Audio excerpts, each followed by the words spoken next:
Since Squish to Condition can get some of the conditioner onto my scalp, I then spend probably about a minute just getting water into my hands and then cleansing my scalp with my fingers since I am very prone to an itchy scalp.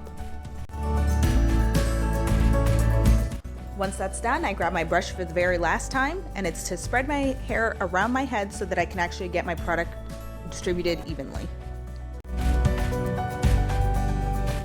I grab a little bit of water to make sure that my hair is soaking wet before I start applying even my first styler.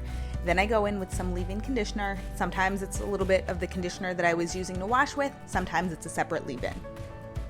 For the leave-in, I generally just apply it with the praying hands method, but if there are a couple of clumps that I feel like maybe didn't get any product on them, I will feel them to make sure that they got covered. Because I am team definition, I also try to make sure that I get some of the product near my roots. If you are a volume seeker, you can skip this step.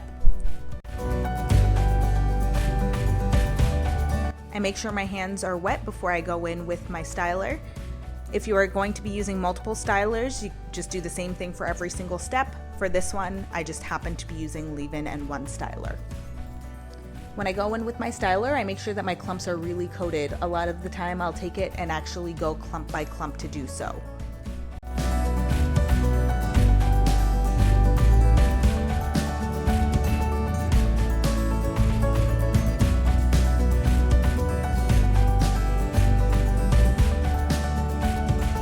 Anytime I go to add more styler, I make sure that my hands are soaking wet first because I want my hair to be dripping wet through this entire process.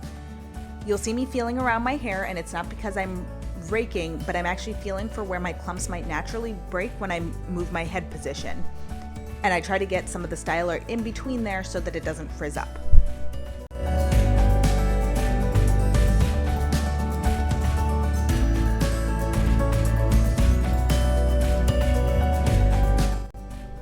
If while feeling for the clumps that are going to break up on their own, I accidentally break one that is not supposed to be broken, I will finger twirl or finger coil that section back together using the styler.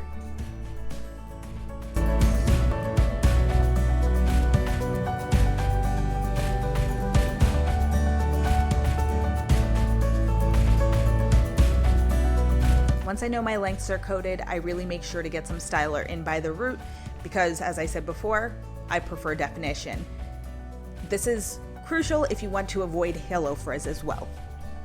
For those of you who follow the curly world, you'll know that wet plopping is a thing. In my case, I do a soaking wet plopping. Most of the time when you wet plop, you actually squish some of the water out while you're putting the stylers in. I find that that still gives me frizz, so I put my shower cap on while my hair is dripping wet without having scrunched it once.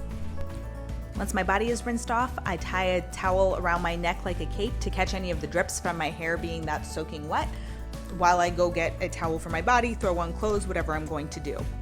Then I take the shower cap off, which a reminder that you don't see me doing it in this video. Make sure you rinse out because it will have product in it. And then I use my t-shirt towel or a t-shirt to then scrunch the excess water out of my hair. I personally like the scrunch and pulse for getting water out because it allows me to create less frizz than just scrunching does.